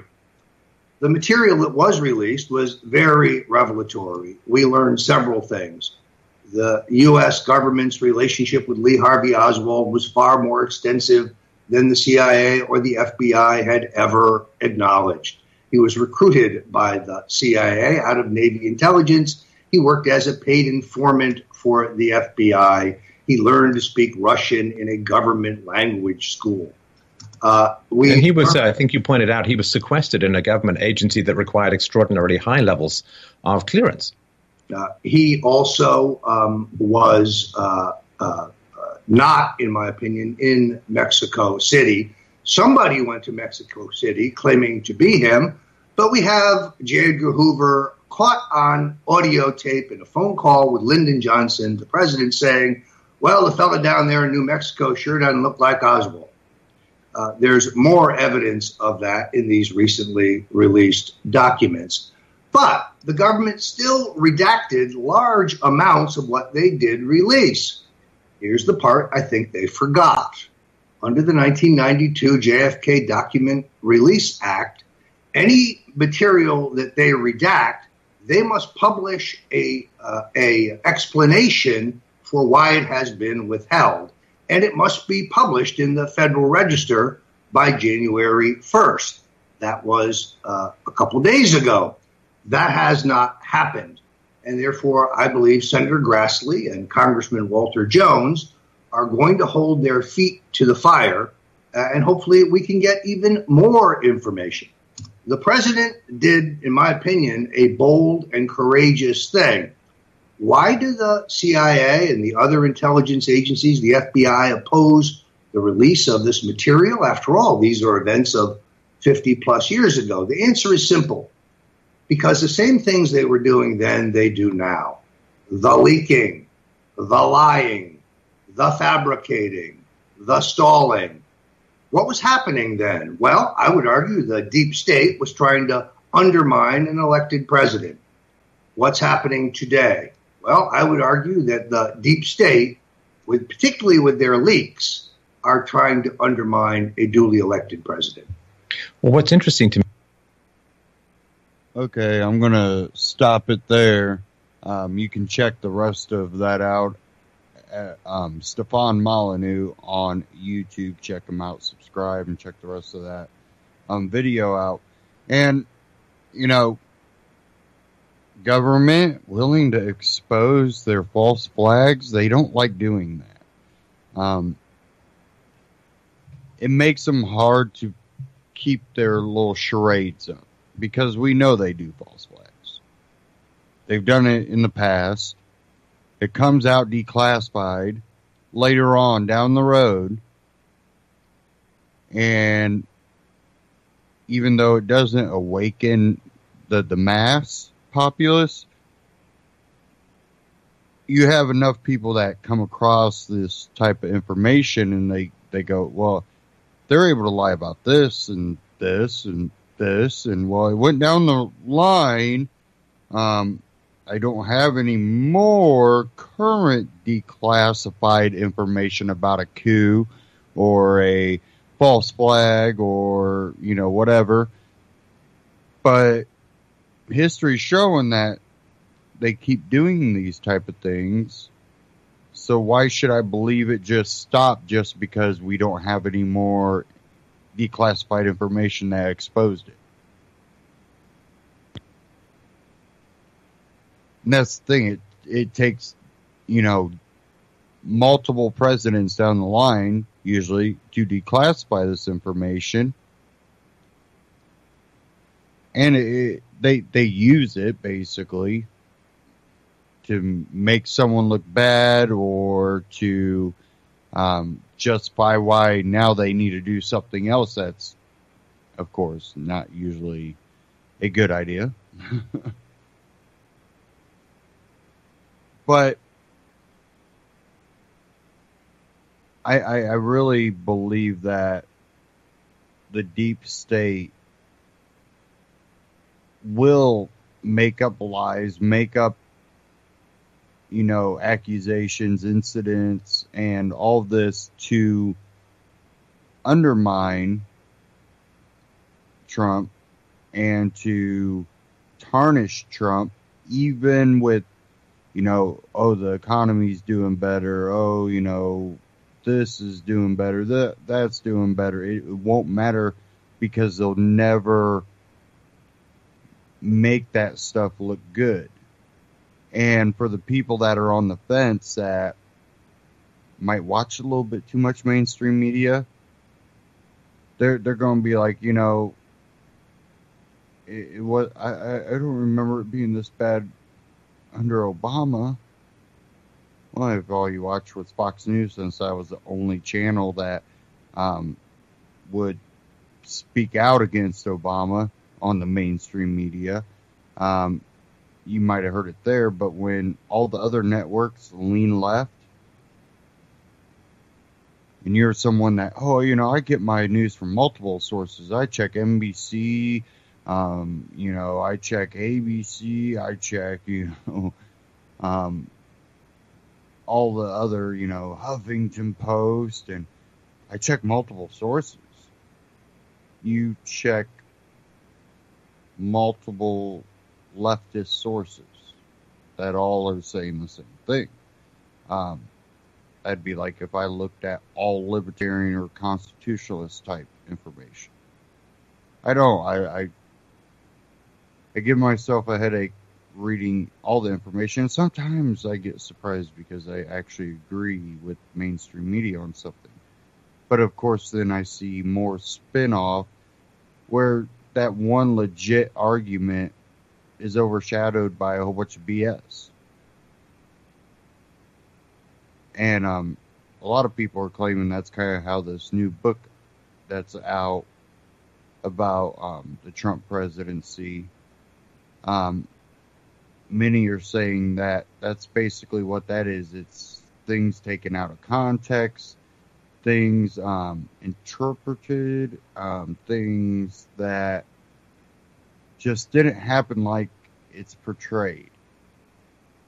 So it's a whole bunch, how much of it actually happened the way, it's played out in the book, how much of it's, actually what was said. That's come into a lot of question lately by other people that aren't really Trump supporters at all. But they're like, well, I know this was taken out of context. I know this was taken out of context. I can only say, I know that for sure, which makes me question what else is in the book is out of context or not exactly how it happened. So, who knows? That's why we have multiple sources, but with this book, of course, all the mainstream media is jumping all over it and basically reporting it as fact. But I think the more important thing is to really focus on the issues rather than, this, because, this is tabloid gossip, basically.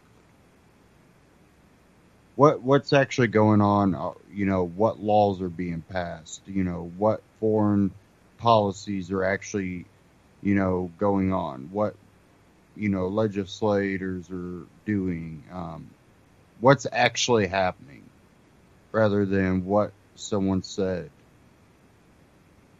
behind closed doors to each other. I think a lot of any behind the scenes issues, the more those happen, they expose themselves in what happens, as they legislate and lead. When they come unraveled behind closed doors, they come unraveled in front of cameras.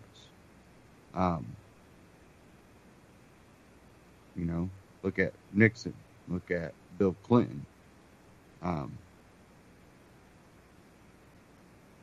It's just, it becomes pretty evident pretty quick.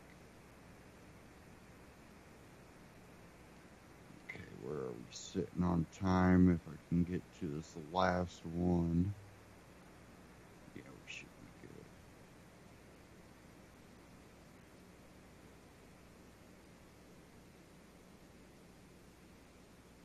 good. Okay, give me a second here.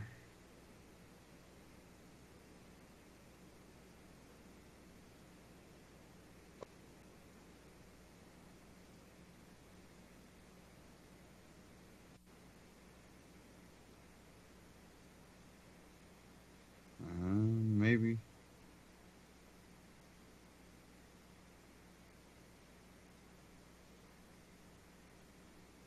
I don't know if it's going to launch.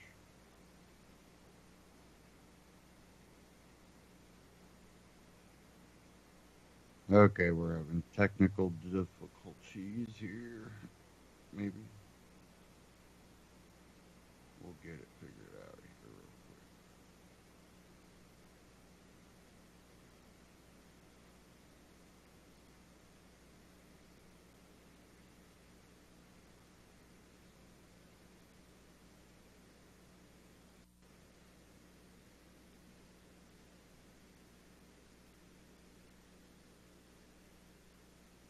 Probably hear my fans kicking on as everything's trying to reboot. Okay. Looks like we have it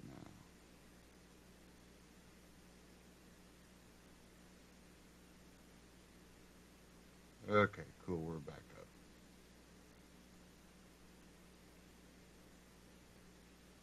Give me a second, I'll bring this up.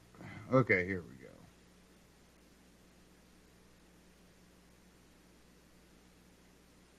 This is a short clip from We Are Change. Over 1,000 apps are spying on you right now. And I think things like this are important to really pay attention to. When you download a new app, go into your settings, check out, what access it's being granted.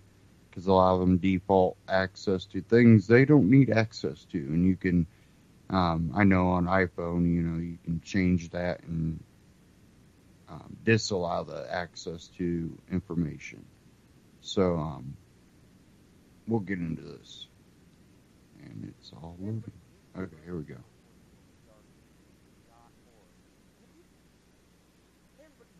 Thomas here reporting for wearechange.org. And if you've ever had that funny feeling that your smartphone was spying on you and your family, you would be 100% correct. Now, the majority of us realize that we do give up some semblance of privacy when we take on these smart devices, but the extent of which has nowhere near been exposed.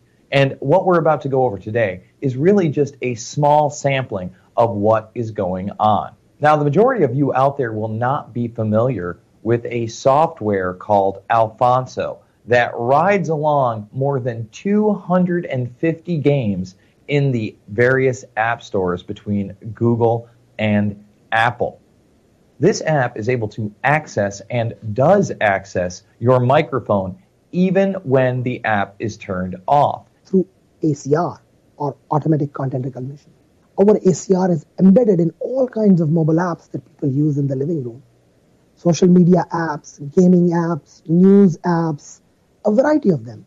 And what are they supposedly looking for? Well, they're supposedly looking for ad information to sell to companies to see what you watch on television. We collect viewership data on a second-by-second basis from more devices in more households than any other company that measures TV advertising.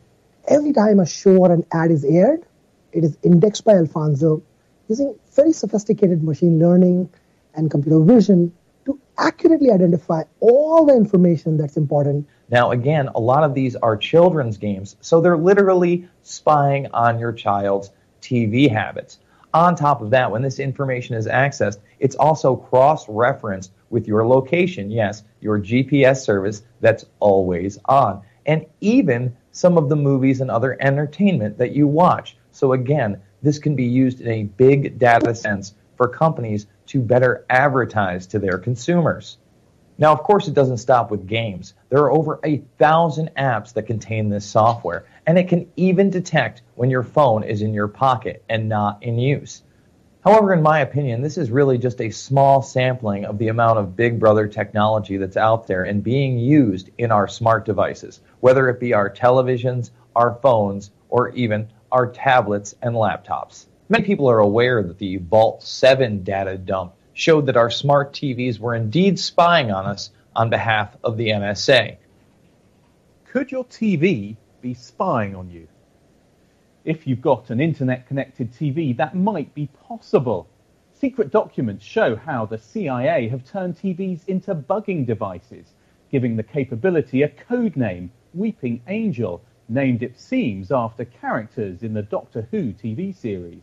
And Vizio earlier this year paid out $2.2 million because it was illegally taking customer information, aka the entertainment they were watching, and selling it to big data companies without their permission. It's a popular TV brand and one of the world's largest manufacturers of internet-connected smart TVs. And now the Irvine-based company Vizio is accused of spying on its customers, secretly collecting information while you watch and selling it. It wasn't just your viewing habits. They were combining all of this with all sorts of other information about you, household income, sex, marital status, a really invasive picture was being put together. Of course, this practice is only going to get more and more pervasive.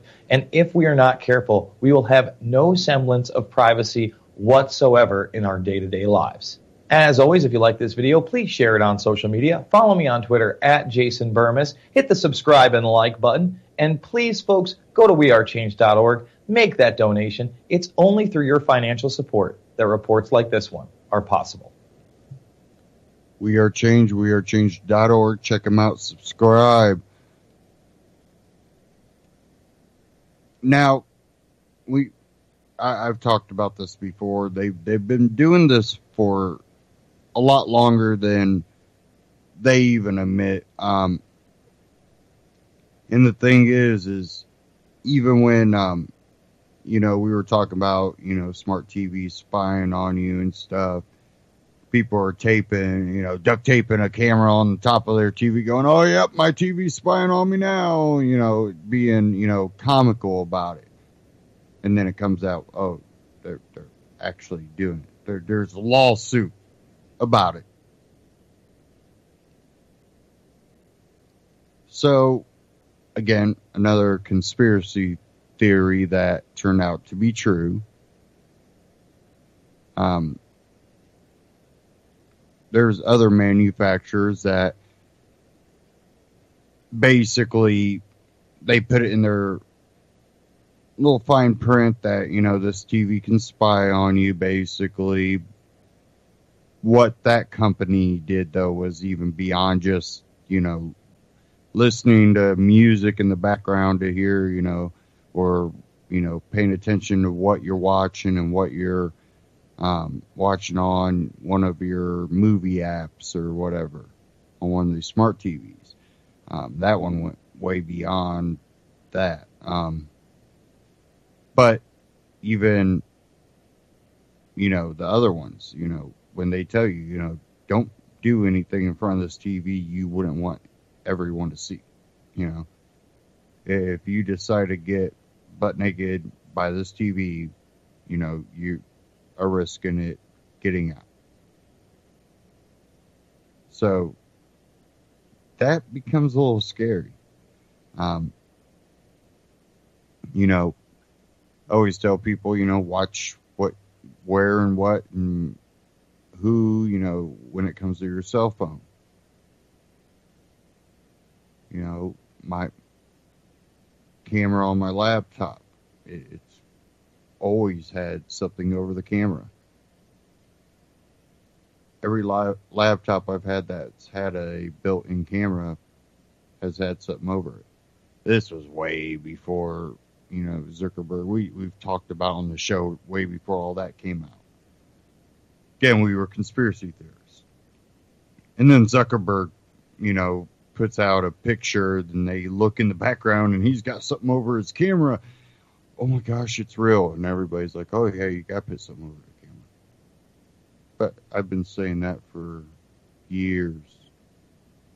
Yeah, but that was when it was a conspiracy theory. Now it's actually true. No, it was true back then. You just didn't believe it back then. A lot of this is in the fine print, and this comes out. And the thing is people just don't want to believe it at first.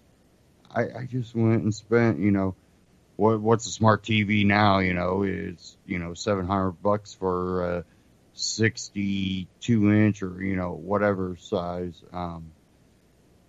Where when they first came out, they were, $1,800 and $2,000.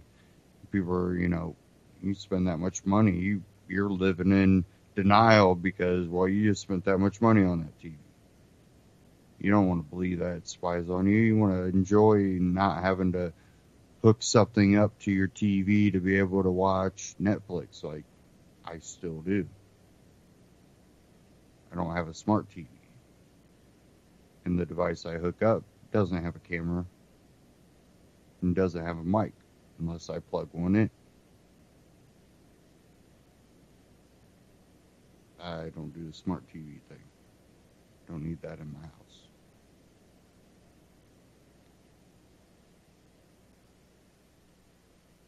Now, part of this comes down to the free market. Now, there's also push from the entanglement of a lot of these corporations and government when it comes to having the ability to spy. Some companies want to go, well, if it's going to have that ability, I at least want to make some, money off of it, so I'll sell information from it. But again, back to the free market, stop buying the smart TVs, or if you do, don't give it internet access. Don't hook up a Wi-Fi router. Run a simple modem. If you ain't got wired up, it can't connect to the Wi-Fi, and there you go. Well, then I can't use the Netflix app or search the internet on my TV. Nope. No, you can't. But, how much of your privacy? It's one thing, people have been giving up so much freedom for our safety. We must give up our freedom for our safety, and it hasn't made us any safer. Never has, never will. Now you're giving all your privacy away. It's already been invading us, and the only thing you can do is, in a free market, say, I'll only buy, a smart TV if I have this guarantee you're going to do everything to encrypt and firewall and not allow any of my information to get out. And Apple wouldn't help the FBI break the encryption. Even though hackers can do this stuff, it had to be outside help. Which I wonder if outside help meant some type of hacker working maybe in the CIA or something. Because you would think the government would have that capability. Well, they probably did, just not at the FBI. But companies should stand firm and say, we're going to do what we can. And then when, it's proven that it can be, keep doing things to try to ensure you're doing what you can to prevent hacking from anyone.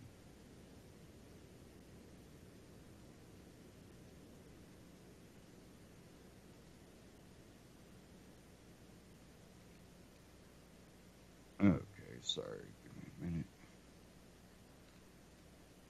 I had another article, but I'm not seeing it all of a sudden.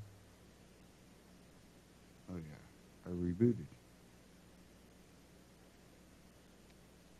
Let me pull it up here. Got a little bit of time, I should be able to cover it.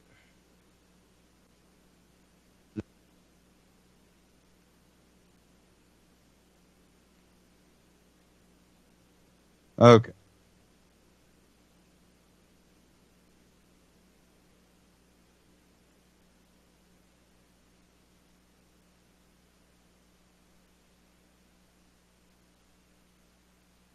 Okay, if it loads.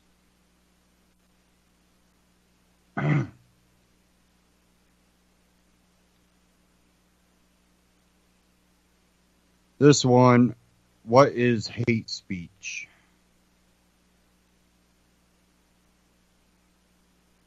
And I guess I could play the clip to Reason.com is where I'm getting this. What is hate speech? We ask college students. What do you think of when you hear the term hate speech? For many, it conjures images of torch-wielding riots in Charlottesville or right-wing provocateurs like Milo. Yep, I can never pronounce his last name. Yiannopoulos. For some, such conduct seems reprehensible enough to meet government regulation or merit government regulation. But it turns out that defining hate speech isn't as easy as pointing to extreme examples of bigotry and racism. In the United States, First Amendment grants absolute protection of even the most vile speech as long as it doesn't directly incite violence. There is no legal treatment of hateful words, but the tide may be turning. 40% of Americans now believe the government should regulate so-called hate speech.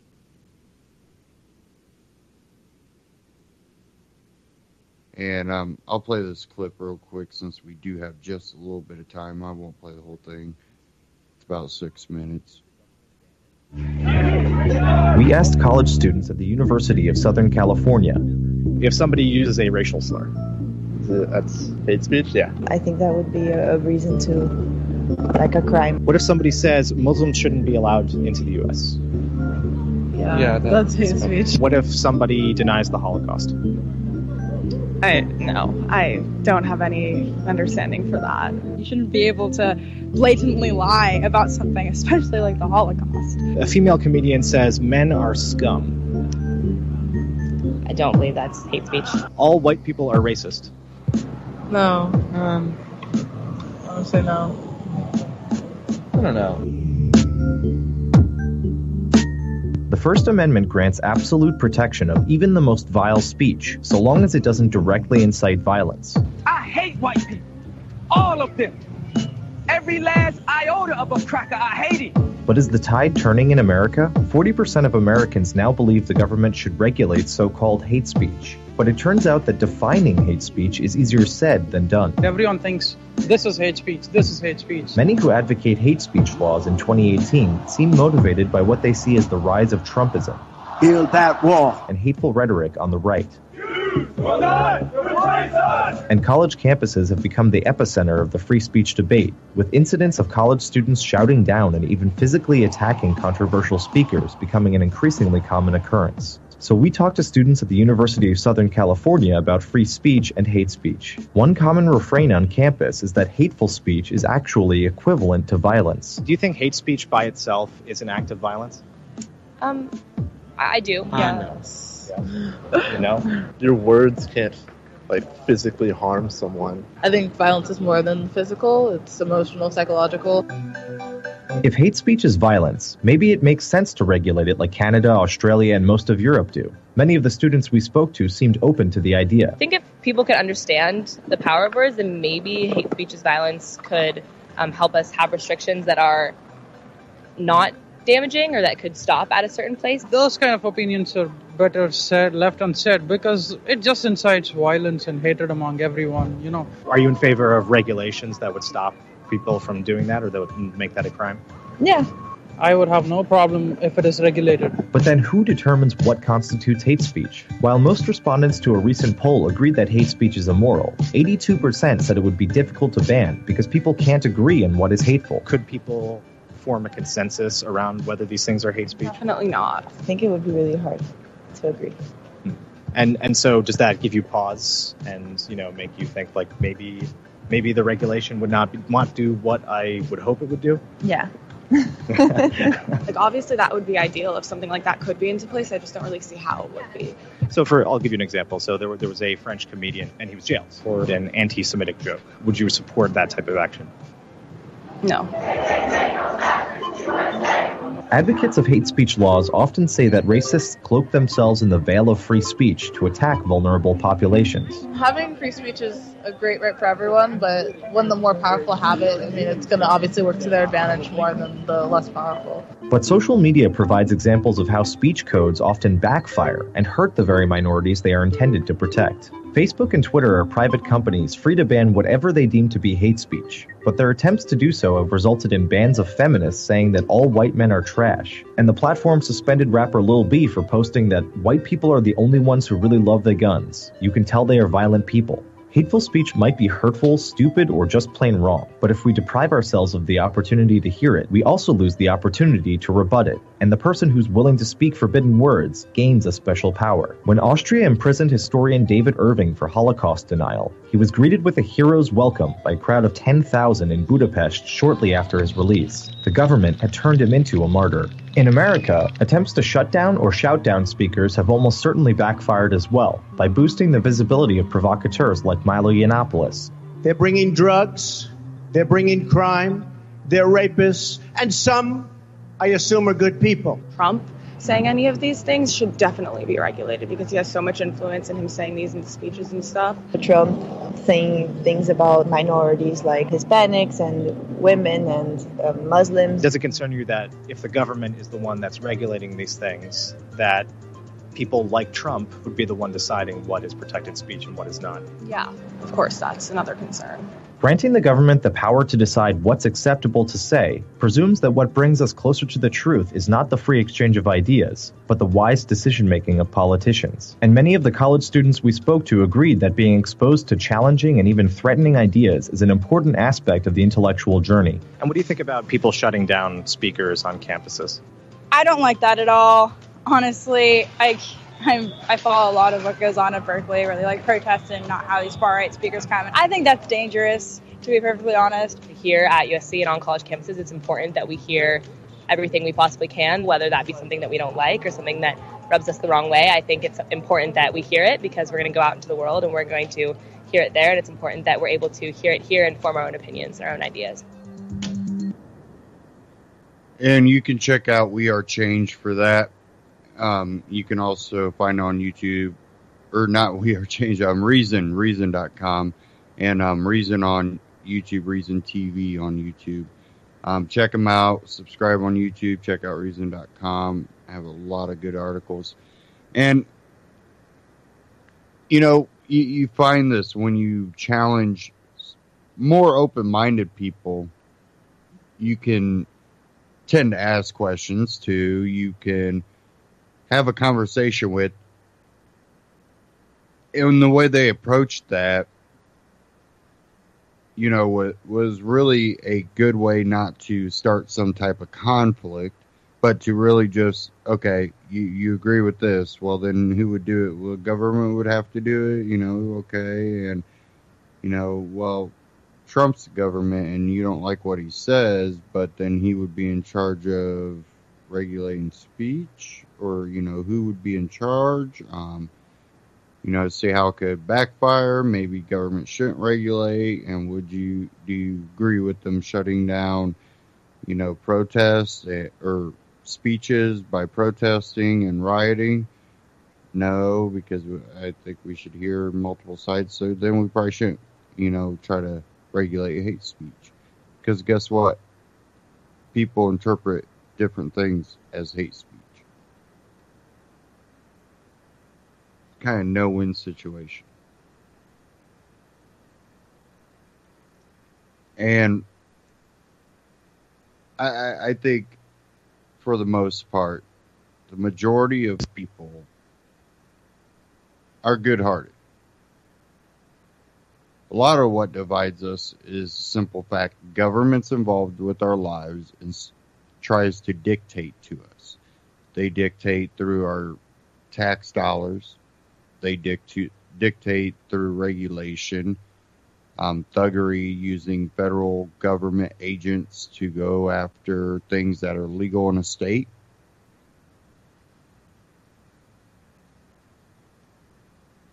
Hopefully, even though Jeff Sessions put that memo out, hopefully maybe the agency won't change what they're doing and, you know, leave the states alone. Maybe Republicans will come out and oppose his memo, or the rescinding of a memo. But, you know, we'll see what happens with that. We have to look at differing opinions, like I said, to multiple sources and not just mainstream. You have to really, in these days, you have to be able to research. You have to look at very differing opinions and come to your own result of what you believe and what you want to follow. Stay tuned here on UCY.tv.